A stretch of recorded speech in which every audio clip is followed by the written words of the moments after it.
Bismillahirrahmanirrahim. Ila hadratin Nabi Mustafa Muhammad Rasulullah sallallahu alaihi wasallam wa alihi wa azwajihi wa dzurriyyatihi kiram. Tsumma ila hadrati jami'i ikhwanihi minal anbiya wal mursalin wal awliya wa syuhada'i was sholihin wa jami'il malaikatil muqarrabin, khususan jami'il mu'allifin as-sholihin wa khususan mu'allif kitab Ar-Risalah Al-Mukhtasarah fi bayanil haidi wal istihadah wa usulihi wa masyayikhihi wa nafa'ana Allah bi ulumihi fid dharaini syai'ulillahi lahum. Al-Fatihah. A'udzu billahi minasyaitonir rajim. Alhamdulillahi rabbil alamin arrahmanir rahim maliki yaumiddin iyyaka na'budu wa iyyaka nasta'in ihdinas siratal mustaqim siratal ladzina an'amta 'alaihim ghairil maghdubi 'alaihim waladdallin. Amin. Kemarin sampai mana? Sampai darah haid. Iya.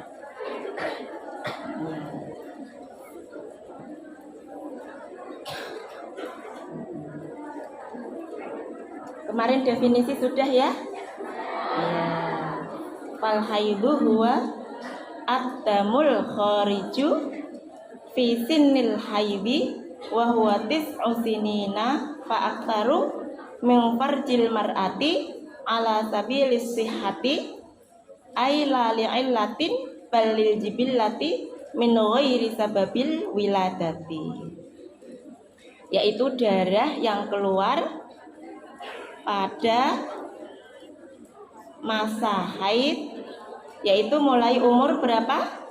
9 tahun atau lebih, maksudnya 9 tahun komariah ya, dari farji perempuan sejak atas jalan yang sehat, bukan karena penyakit.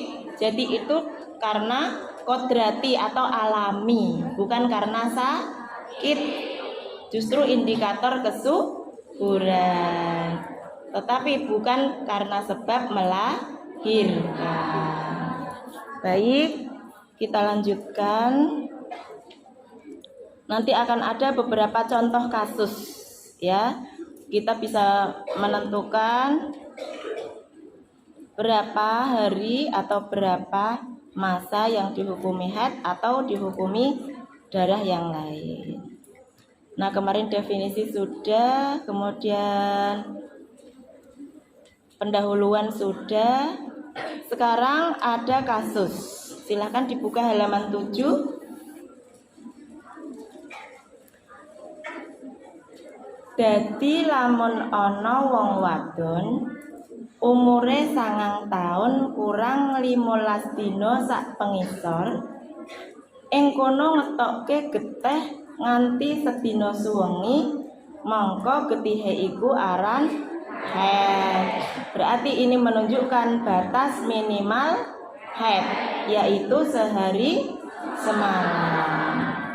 Lan lamun ana wong wadon umure 9 taun kurang 20 dina, ing kono ngetoni getih nganti 20 dina, maka getih 5 dina kang dihin yang keluar duluan iku getih fasad, karena belum mencapai masa tersedikit suci, yaitu 15 hari. Yang 5 hari getih darah rusak, lan getih 15 dino yang menempel pada umur 9 tahun itu namanya darah haid. Dene sithik-sithike mangsane haid yaiku sedina suwengi, tegese 24 jam kang terusan. Maksudnya 24 jam terus menerus gimana? Apa kamu harus fokus merasakan vaginamu netes apa enggak? Bisa enggak? Susah ya? Susah. Sedangkan peraturan agama tidak ada yang menyuruh Litkan itu tidak ada. Makanya dalam kitab Hasyiah Al-Qalyubi, ya, itu Imam Al-Qalyubi sudah memberi batasan yang dinamakan keluar darah 24 jam. Apakah tes selama 24 jam? Ternyata enggak seperti itu, yaitu sekirane upama kapok den sumpelake ing jerone farji. Kalau zaman dulu kapas dimasukkan ke dalam vagina atau bahan katun. Kalau sekarang ada pembalut. Nah, tentu gudrah getih. Maksudnya pembalutnya akan kotor karena menetes darah. Nah, itu cukup disebut telah menetes 24 jam. Itu batas tersedikit, ya, dalam kitab Hasyiah Al-Qalyubi. Dadi lamun ana wong wadon ngetoni getih kurang saking sedina suwengi, maka getihe dudu aran haid, balik getih rusak. Lan lamun ana wong wadon ngetokake getih 2 jam, keluar 2 jam, nuli mampet 2 jam, nuli metu meneh 2 jam, nuli mampet 2 jam. Kang metune getih iku upama den kumpulake tentu ana 24 jam. 2 jam berhenti, 2 jam menetes, tetapi total jumlahnya kok ada 24 jam, maka disebut darah haid.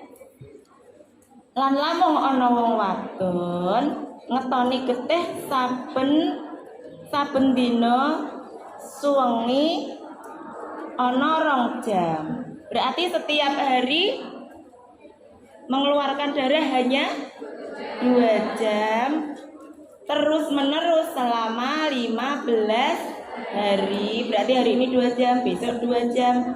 Maksudnya gimana? Nah, yang pagi sampai siang pembalutnya bersih.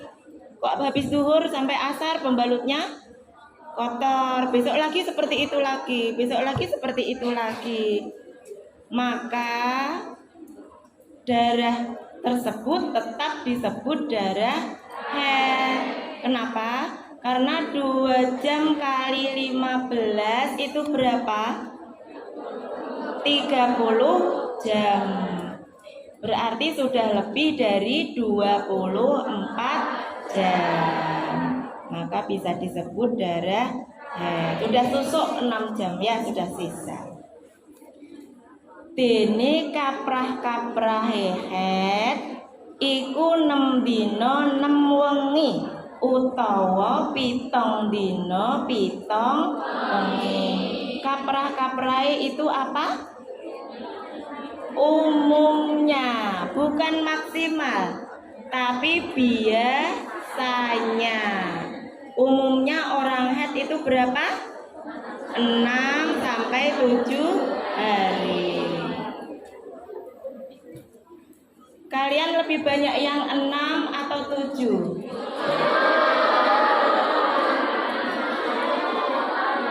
Coba kapan-kapan saya mau ngadakan penelitian ya. Yang 7 hari berapa? Saya termasuk yang 7 hari. Yang 7 hari siapa coba? Ternyata hanya sedikit yang 6 hari. Loh, kok sama-sama sedikit? Ya. Ada yang 10 hari, ada yang 11 hari, ada yang 12 hari. Oke. Nanti hukumnya tidak dapat dianggap sama, dipukul rata, tidak bisa. Ya, dilihat dari jenis wanitanya. Kamu masuk kategori apa? Nanti ada 7 macam wanita. Ya, ada mubtada'atun, itu berarti haid pemula. baru pertama kali mendapat haid. Ada muqtadatun yang sudah biasa mendapatkan haid. Ada muqtadaatun mumayyizatun, baru pertama haid tapi bisa membedakan aneka warna darah. Ada mubtada'atun ghairu mumayyizatun, haid pemula tetapi tidak dong beda-beda warna darah, juga nggak bisa membedakan waktu-waktu keluarnya darah, dan seterusnya nanti ada babnya sendiri ya, ini mencicipi aja. Nah, kaprah-kaprahnya apa tadi? Biasanya atau umumnya.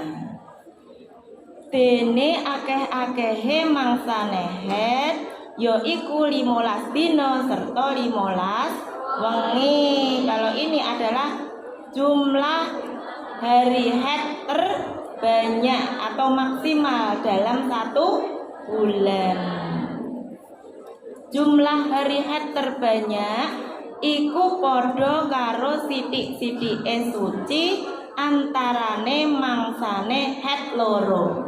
Suci maksimal per bulan berapa? 15 hari. Haid maksimal 15 hari. Gak ada sejarahnya perempuan haid 16 hari. Pasti yang sehari minimal itu dihukumi lain, bukan haid. Istihadah. Bisa jadi bukan sehari yang dihukumi istihadah. Kalau kamu masuk kategori muqtadatun ghairu mumayyizatun, yang dihukumi haid bukan 15 hari tetapi sehari semalam. 15 harinya kamu harus nyaur sholat. Nggak enak toh? Makanya harus ngaji ya. Kalau kamu nggak ngerti warna darah, nggak ngerti hukum, kalau bingung jumlah darahmu itu banyak lebihi 15 hari, nanti yang dihukumi cuma sehari semalam ya, hati-hati. Makanya kalau bisa kita berusaha mempelajari ya hukum-hukum yang terkait haid.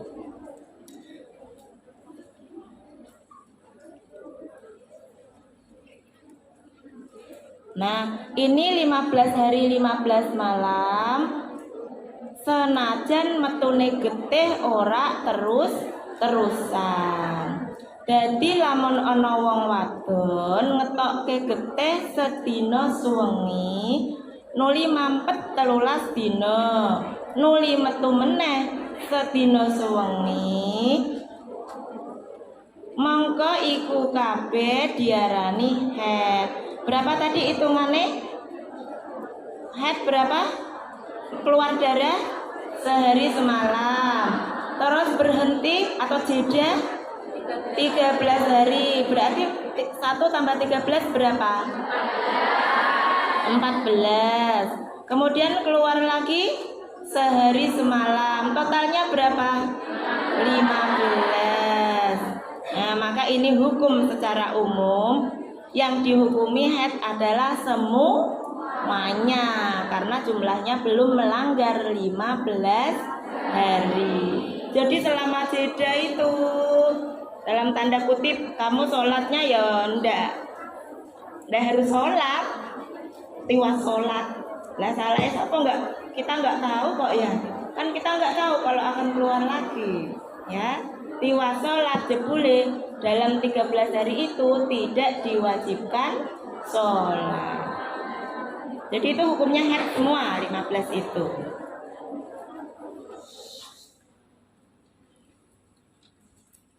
Nah, senajan dina ora metune getih iya diarani haid sebab kurang saking sithik-sithike suci.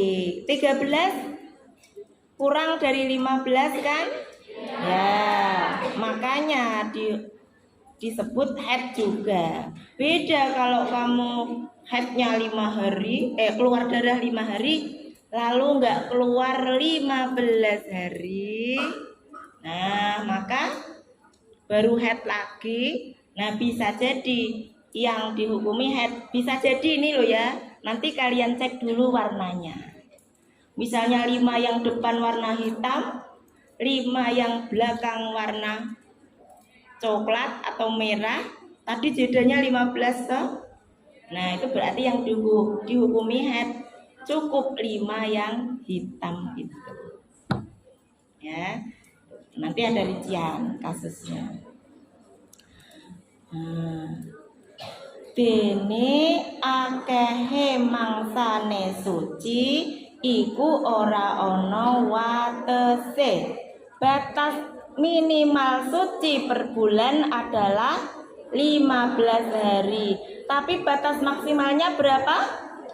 Tidak ada. Boleh sebulan terus suci? Boleh. 2 bulan? 1 tahun? 10 tahun? Seumur hidup? Kan memang ada ya perempuan gak haid. Ada, jadi suci terus. Mary apa enggak? Enggak. Rizkinya sendiri. Bangga jadi perempuan normal, wajar ya. Syukur semuanya. Ditakdirkan jadi apapun syukur ya. Terkadang ana wadon yen haid saben taun mung sepisan. Ada yang haidnya setahun sekali. Lan terkadang selawase umur ora tau haid ada. Contohnya siapa? Sayyidatina Fatimah Az-Zahra radhiyallahu anha.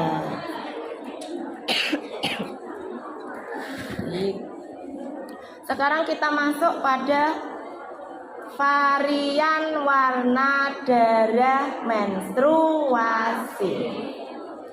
Warnane getih haid iku ana 5. Nomor 1 ireng, nomor kali abang, nomor 3 abang semu kuning alias jambon orang kuno, kalau orang sekarang pink. Iya, pink. Ya maksudnya ya nggak pink-pink amat, ya agak coklat gitu, oranye lah. Ya. Nomor 4 kuning, nomor 5 butek atau keruh. Jadi disebut putih belum bisa, tapi disebut kuning juga sudah tidak warna kuning. Berarti kayak apa? Krem-krem gitu. Krem-krem, krem ya, krem-krem coklat sedikit. Nah, krem-krem. Nuli getih ireng. Nah, sekarang warna udah apal ya, ada 5. Ya. Apa aja tadi? Hitam, merah, pink, kuning, keruh. Sekarang kadar kekuatan. Kalau tadi varian warna, sekarang kadar kekuatan. Getih ireng luwih kuat tinimbang getih abang. Lan getih abang luwih kuat tinimbang getih jambon. Jadi 1 sampai 5 itu bergradasi kekuatannya. Hitam yang paling kuat, warna keruh yang paling lemah. Habis keruh biasanya bersih ya. Kadang juga agak putih-putih bening gitu. Nah, itu sudah suci berarti. Nah, tadi kekuatannya. Sekarang sifatnya. Nah, ini harus kamu hafal teman-teman, karena nanti untuk modal kita hitung-hitungan hukum. Ya, 5 varian apal, urutan kekuatan apal. Sekarang urutan sifat. Urutan kekuatan berdasarkan sifatnya. Dene sifate getih iku ana 4. Nomor 1 apa? Dudu basing ya. Kental lan baseng bahasa Jawane gitu. Maksudnya kental dan berbau. Ya. Ada darah haid yang berbau, ada yang tidak. Kenapa kok berbau? Menurut analisa medis ada beberapa macam pemicu kok darah haid bisa berbau. Ada yang karena endapan terlalu lama dalam rahim, lalu baru terdorong keluar setelah beberapa waktu menyebabkan bau. Ada juga karena perkembangbiak bakteri. Pengaruh dari makanan bisa, pengaruh dari cuaca dan sebagainya bisa. Ya. Jadi itu kalau kental dan berbau itu hukum darah yang terkuat. Kalau dari segi warna yang terkuat hitam. Dari segi sifat yang terkuat yang kental dan Kamu pernah haid yang keluar itu bongkahan-bongkahan. Nah itu yang namanya kental tuh, perongkol-perongkol itu, telester gitu tuh. Ya ndak ngeri orang kita pelakunya kok, ya mengalami semua. Kan perongkolan itu kan berasal dari apa? Bukan berasal dari minum es, ya. Berasal dari dinding rahim yang meluruh, ya, karena digoncang oleh hormon itu akhirnya gogrok bahasa Jawanya. Ya gogrok. Kalau dibuahi, seandainya telurmu yang matang itu dibuahi oleh sperma, dia nggak jadi meluruh, tapi berproses untuk membentuk seorang bayi, membentuk janin. Gara-gara ndak ada yang membuahi, akhirnya kok nggak ada yang membuahi ya, akhirnya ada hormon, ya hormon yang disetting Tuhan untuk teratur tiap bulannya itu membersihkan, mensikluskan kamu, ya mensikluskan kamu siap pembuahan lagi. Hormon itu mengguncang rahim, ya estrogen dan progesteron itu akhirnya yang sudah menempel di dinding rahim siap untuk membopong janin itu meluruh secara bertahap selama seminggu itu, ya jadilah perongkol. Ya. Makanya yang paling kuat adalah yang kental dan berbau. Ya, dia ndak ngeri, emang perempuan gitu kok, kadang berbau, kadang enggak, ya. Kalau kamu minumnya banyak, makannya buah-buahan, biasanya darahnya segar, lancar. Jangan minum es ya. Kalau pas haid, jangan minum es, karena dia kan sedang membutuhkan peluru yang menghangatkan justru. Kalau kamu minum air hangat bagus. Nanti mimi esnya sesudah suci, ya. Nanti mengganggu itu, pengen keluar tapi kok kamu ganggu dengan es, nah, nanti kurang, tidak bantu melancarkan. Nomor 2, sifat darah yang kuat lagi kental tok, hanya kental. Berarti darahnya cuma kental tapi tidak berbau. Nomor 3, sifat darahnya baseng tok. Maksudnya hanya berbau tetapi tidak kental. Berarti encer. Nomor 4, ora kental, ora baseng. Berarti encer dan tidak berbau. Ya. Tapi kamu sempet nggak sih bau terus, sempet nggak? Enggak ya, kadang ya kamu cium, kadang ya enggak ya. Kadang nggak usah dicium juga tercium kalau pas kandungan mungkin mikrobakterinya tuh menyulut, timbulnya bau, kadang tercium. Kadang walaupun keluarnya banyak tetapi seger, tidak berbau ya. Nah itu nanti hukumnya juga beda-beda macam-macam.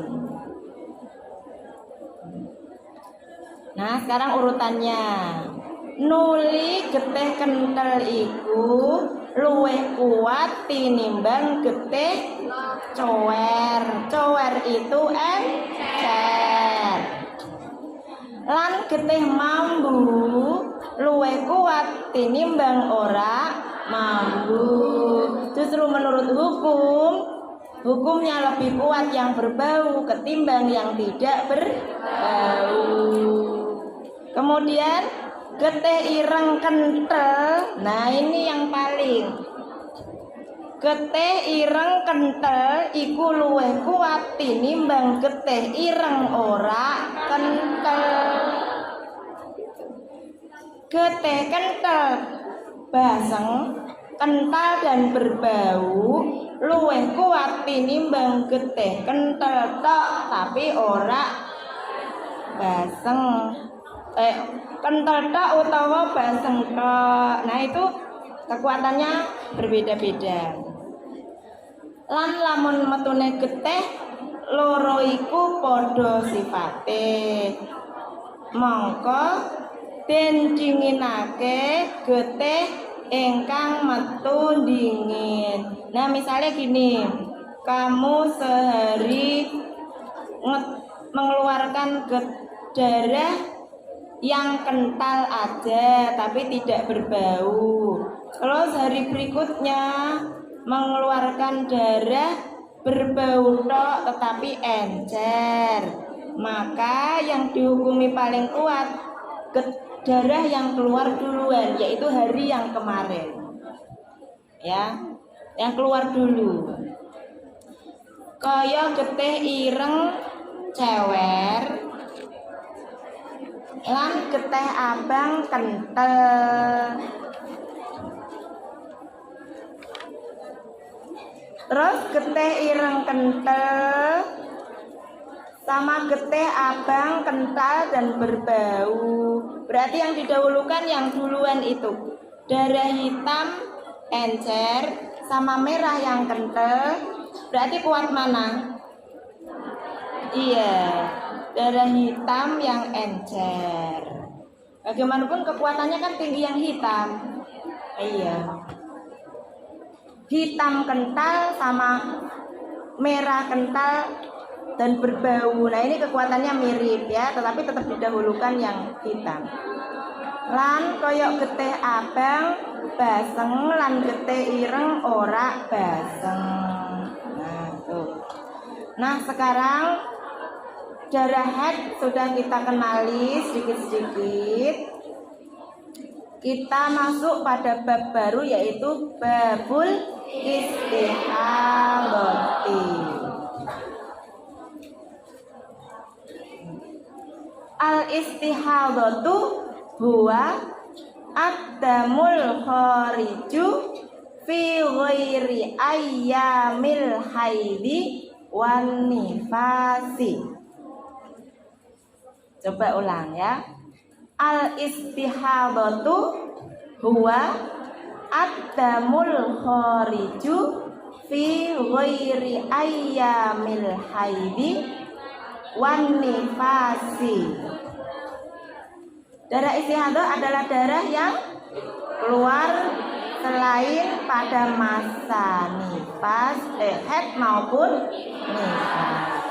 Nah, definisi seperti ini ada dalam Hasyiah Al-Bajuri, dalam kitab Hasyiah Al-Bajuri. Ya. Kalau ada juga yang memspesifikasi ya, diantaranya dalam kitab Al-Yaqutun Nafis.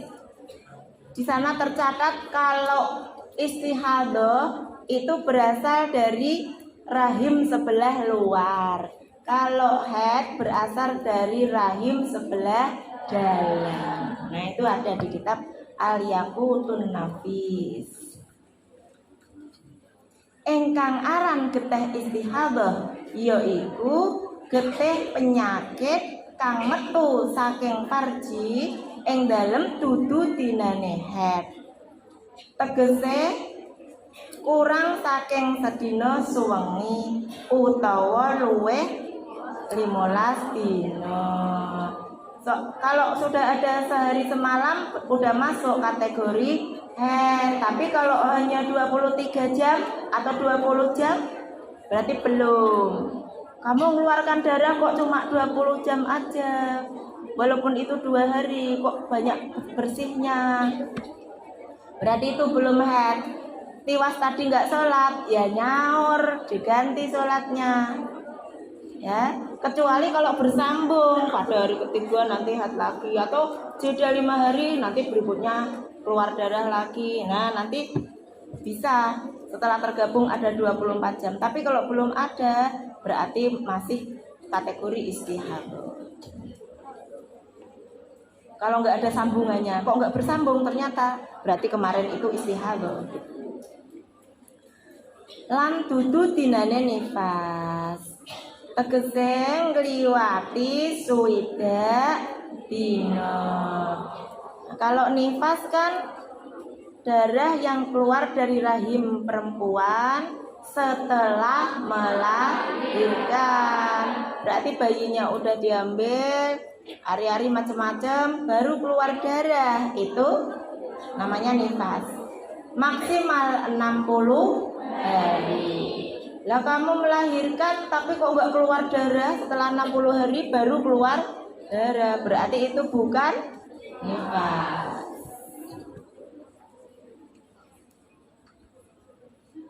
Lan wong wadon kang ketatrapan getih istihadah iku arane wong wadon mustahadah.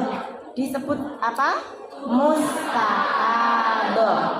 Hukume kaya wong kang beser. Wong kang beser tahu? Wong kang beser itu orang yang pipis terus. Iya. Biasanya mbah-mbah itu ya. Iya. Mbah bukan mbak-mbak. Mbah-mbah. Para manula itu loh kadang-kadang ya, makanya sering ada pampers dewasa, lihat enggak di Indomaret, Alfamaret. Nah, itu untuk menampung besernya orang manula itu. Ya, ada yang bilang mungkin sudah kendor uratnya, ya kan? Nah, itu namanya beser. Jadi kamu nggak niat pipis tapi keluar terus, tes gitu. Namanya beser. Nah, hukumnya sama kayak gitu orang istihadah. Nanti kalau dengar waktu sholat harus wawi, cuci-cuci, bersih-bersih, ganti pembalut, langsung sholat. Satu wudhu untuk satu sholat fardu. Gak boleh orang istihadah asar sekalian maghrib. Aku sholat asarnya tak jam 5:30 aja. Nanti sholat maghribnya begitu maghrib dur langsung maghrib, nggak boleh ya. Tapi orang istihadah satu kali wudhu untuk satu sholat fardu. Tapi kalau ditambah sholat sunnah boleh. Tegese masih kewajiban sholat lan poso lan wetang den wati krana wenang. Wenang itu boleh ya.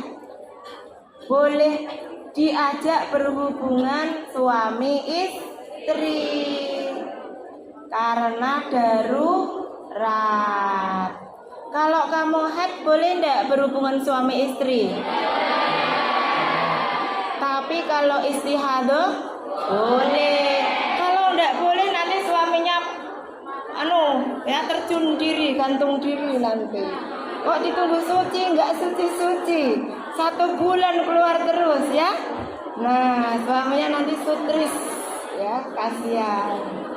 Makanya karena darurat, orang istihadah boleh berhubungan suami istri Syaratnya yaitu bersih-bersih dulu lah, lalu segera setelah bersih-bersih begitu.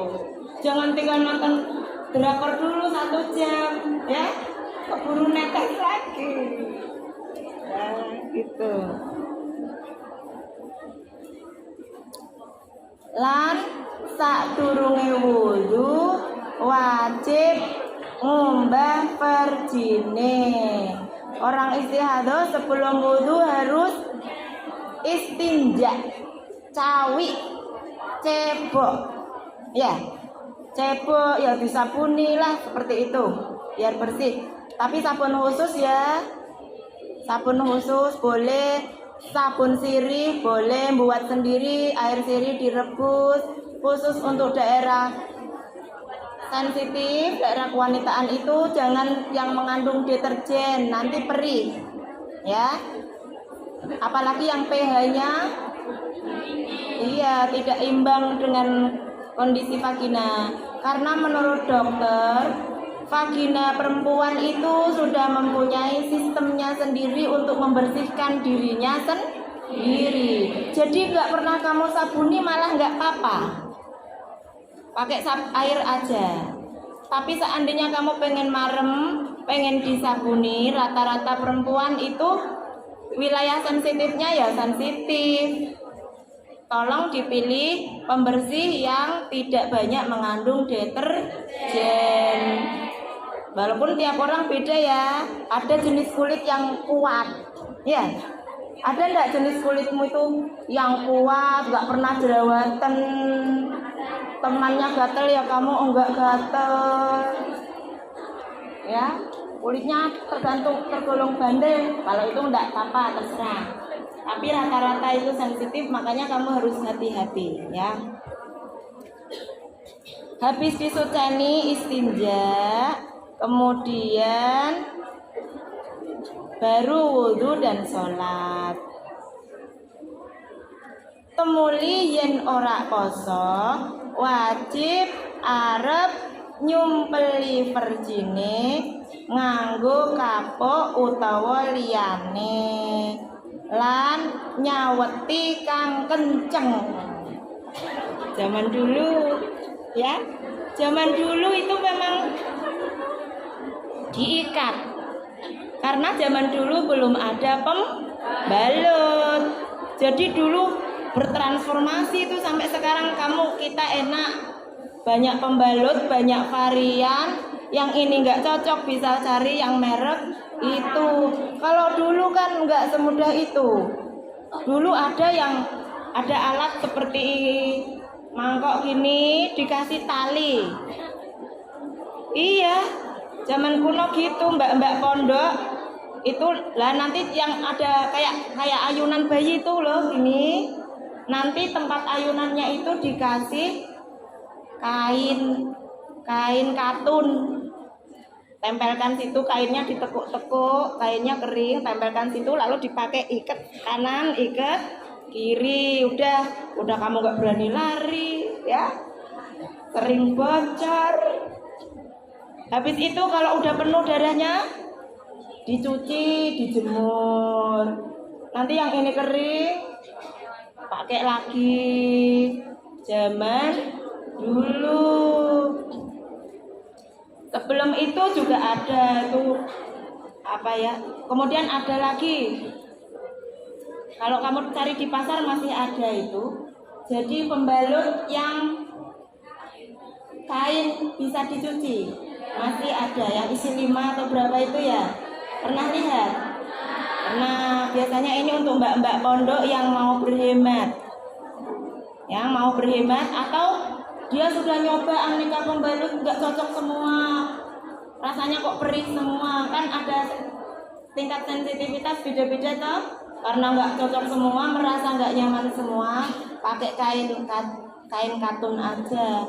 Karena aku merasa adem atau nyaman. Nah itu bisa dicuci, keringkan lagi. Makanya jumlahnya 5. Ya, 1 keringkan, 1 dipakai. Nah, kalau sekarang pakai pembalut, ada yang paling tipis, namanya apa? panty liner. Bisa dipakai di hari-hari awal yang biasanya iya mas, kadang kan ada yang hari pertama langsung banyak, tiap wanita beda.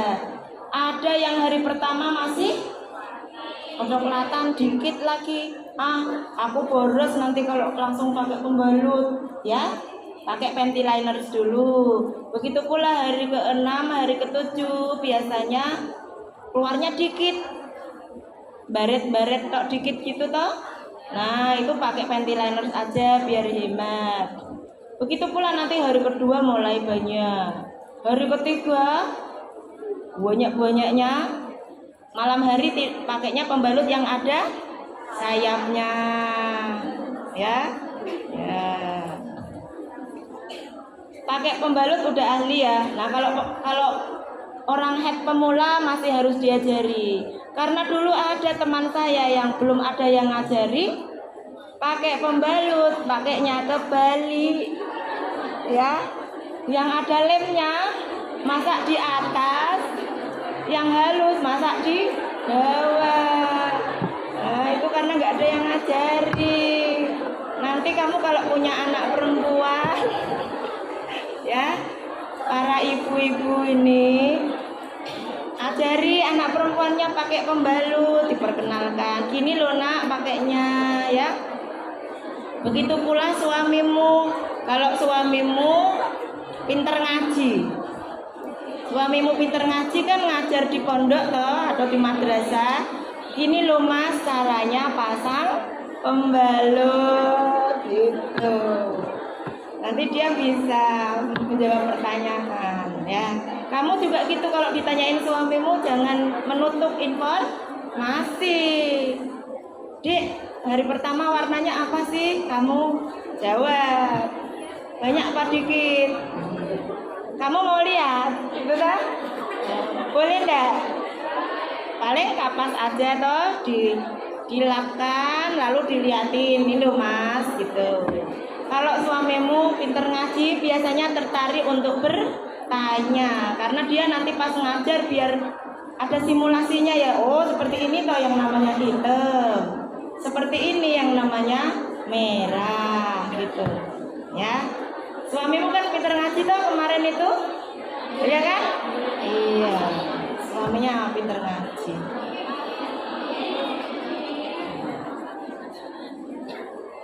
Nah dikasih pembalut terus diikat yang kencang itu tadi, nuli wajib enggal-enggal tandang sholat. Lan lamun ora enggal-enggal sholat, mongko wajib baleni wudune sekirane nggone ora enggal-enggal iku ora krana kemaslahatane sholat. Contone koyok nutupi aurat lan nunggu jamaah.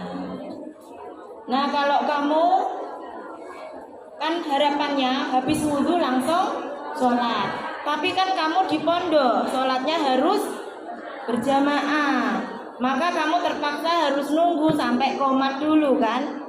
Nah kalau nunggunya untuk kemaslahatan sholat tuh maksudnya nunggu qomat, itu enggak apa-apa, walaupun kayak kok ada dikit-dikit keluar, kan kayak kalau kayak tidak apa-apa, sholat aja, ya. Tapi kalau terasa banget teleser banyak lagi, ya gantilah dulu, ya. Abot ya yang istihadah itu. Lan wudune wajib sakwuse manjing wektu. Boleh ndak wudhu untuk sholat asar, wudhunya sebelum adzan asar? Tidak boleh, khusus orang istihadah. Tunggu adzan dulu baru istinja dan wudhu. Lan mong kanggo perlu sepisan, satu wudhu untuk satu sholat fardu. one wudu, one sholat. Kalau kamu program ngapalnya apa? One day, one ayat. Iya. Apa one day, one hadis? Iya. Kalau untuk istihadah, one wudu, one sholat. Gak boleh ngerangkep loh. Maghrib isya kan deket sih. Aku sholat isya maghrib, sholat maghribnya 6:30 aja, atau 7 kurang 1/4 biar nempel isya, biar wudunya cukup. Khusus kalau pas istihadah tidak boleh, harus wudu lagi, ya. Seperti itu kalau orang istihadah. Lan wenang tandang sunah sakarepe. Nah, bedakan sholat fardu dan sholat sunnah. Kalau sholat fardu satu wudu untuk satu sholat fardu, tapi sholat sunnah boleh sebanyak-banyaknya.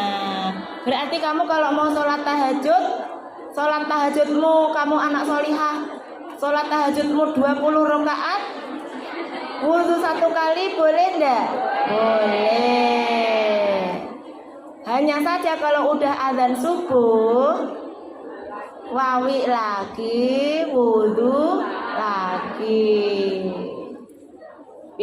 Beda ya? Iya. Lan saben-saben fardu siji wajib nganyari, ngumbah perjine, lan nyumpeli, lan nyaweti. Ya, berarti ganti pembalut. Kalau celana dalamnya masih bersih, ya ganti pembalut aja. Ya, kalau celana dalamnya ketetesan darah, ganti celana dalam. Sekirane gudrah getih akeh. Kalau gudrah getih sidik pun nggak apa-apa. Toh sebentar lagi juga ketetesan lagi. Ya, maksudnya kalau banyak itu kan khawatir nanti malah netes di sajadahnya dan seterusnya. Ya. Muhimmatun, informasi penting. Lan lamun mampet getih istihadah sakwuse wudu, mongko wong wadon iku wajib baleni ngumbah perjine lan baleni wudune, lan wajib baleni salate ingkang nganggo wudu abot ya. Ini kasusnya gimana? Kamu sedang istihadah, terus habis wudu darahnya berhenti. Loh, kok rasanya kok adem, kok nggak ada ces-ces lagi? Habis sholat loh kok bersih. Terus kamu istinja lagi, cawik lagi, lah kok langsung bersih. Nah, kamu harus mengulang, ya, mengulang bersih-bersih, mengulang sholat lagi yang sudah tidak keadaan netes, wudu lagi, sholat lagi. Ya, repotnya ya. Tidak apa-apa, semangat, tapi dapat pahala. Wong repot itu ujian. Ya, ada yang sedang dapat ujian istihadah, yang penting tahu hukumnya, tidak apa-apa, pahalanya banyak. Tidak mungkin kamu ribet kok Tuhan tidak nambah stok pahala, tuh tidak mungkin. Orang kamu keduten aja, tahu keduten enggak? Itu pun kamu dapat pahala loh. Padahal kan nggak sakit toh, sedikit-sedikit gitu, itu pun dapat pahala. Nggak ada kok kamu itu sedih, apa susah, apa repot, terus Tuhan nggak tahu, itu tidak ada. Allah selalu tahu, Allah merasakan melebihi dirimu sendiri, dan pasti dihitung pahalanya. Digigit nyamuk juga dapat pahala. Semua yang menyakitkan itu dikasih pahala, ya. Sakit hati apalagi ya? Mau sakit hati? Jangan. Nah. Oke. Ngono mau sekirane sakjroning mampete getih iku cukup kanggo sesuci lan sholat. Nah, kamu diwajibkan mengulang wudhu dan sholat. Kalau jeda berhentinya darah itu lebih dari 5 menit. Kamu pernah ngitung enggak? Misalnya sholat zuhur, untuk wudhu dan sholat itu habis berapa menit? Berapa? 6 apa 5? 5 kalau ngebut ya. Terus ya. Terus langsung sholat kayak kinjeng nempel. Nah 5 menit cukup. Berarti kalau jedanya ada sekian, itu kamu diwajibkan untuk mengulang sholatnya. Tapi kalau jedanya hanya singkat sekali, ya ndak usah ngulang. Sebab getihe iku ora metu maneh, utawa metu maneh tapi sakjerone mangsane ora metu, cukup kanggo sesuci lan sholat. Sakjerone mangsane ora metu, ini ora cukup kanggo sesuci lan sholat. Ana dene lamun sakjroning mangsane ora metu iku ora cukup kanggo nandangi sesuci lan salat, mongko ya ora wajib baleni sesucine lan salate. Wallahu a'lam bishawab.